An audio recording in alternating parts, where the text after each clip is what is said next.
All right, wrestling fans, the match we're going to take a look at right here, right now, is the Punisher Paxton Hoffman squaring off against the young man known as Cutthroat.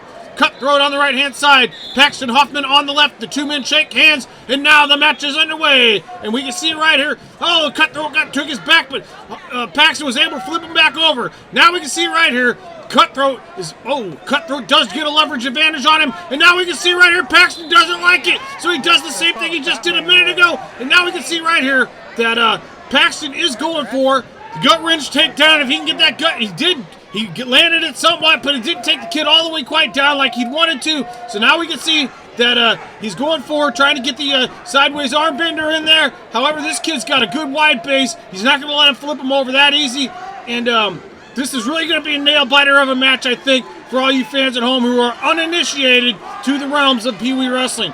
Now, we can see in the front of the camera there, Jax Becker. Jax Becker is a little caveman himself, and he likes to wrestle, and he also has the Patrick Mahomes haircut that Paxton has. They're friends, so they got the same haircut. I try to talk these kids out of it. I think it looks ridiculous, but who am I to critique the modern-day fashion styles of little kids? Now, we can see that the action has stopped right here, and with any luck, the Mr. Becker will move out of the way of the camera. As we can see, Paxton is taking the top position. Cutthroat is taking the down position. And the reason they call this kid Cutthroat is because his grandfather was a pirate named Cutthroat Benny. And Cutthroat Benny was a scourge of the seven seas. As we can see, Cutthroat standing up.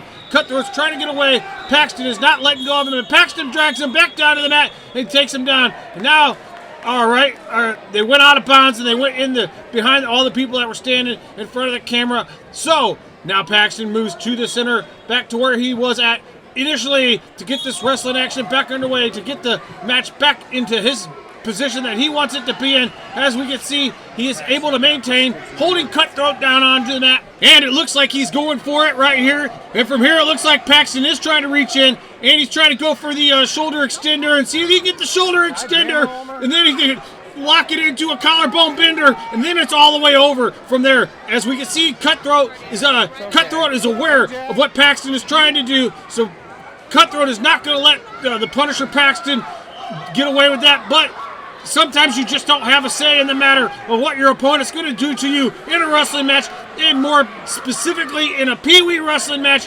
As we can see right now, the two boys are struggling.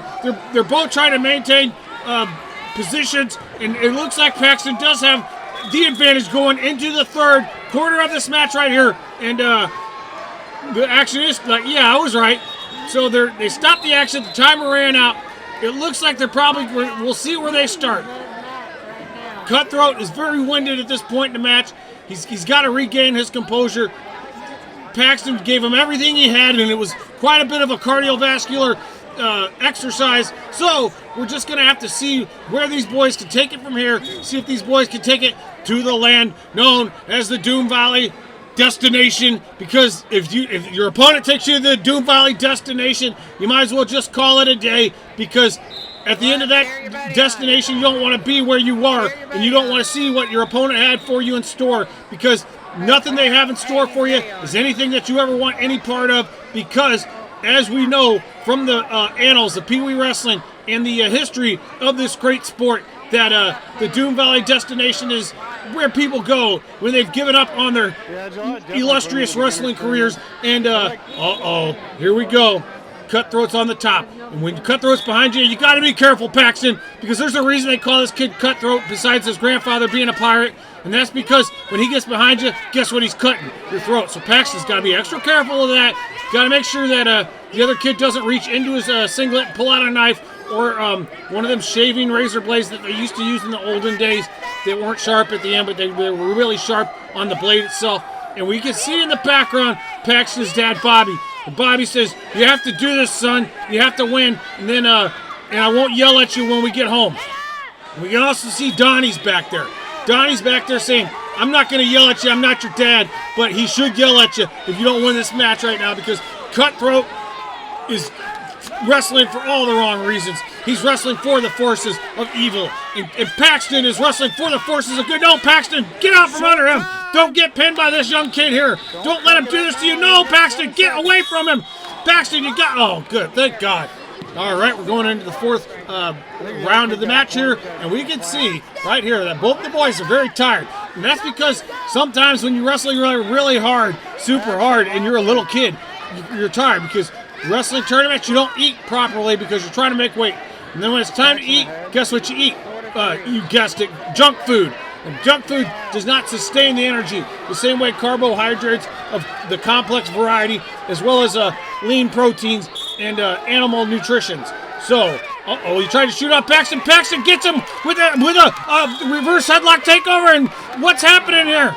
If I had to guess, the match is over. The time ran out, and it looks like the scoreboard says that Paxton, the Punisher, is victorious, and all the Paxton maniacs are going home happy. And Bobby told that kid he did a good job and said, "I knew your grandfather. I used to work with him at the prison."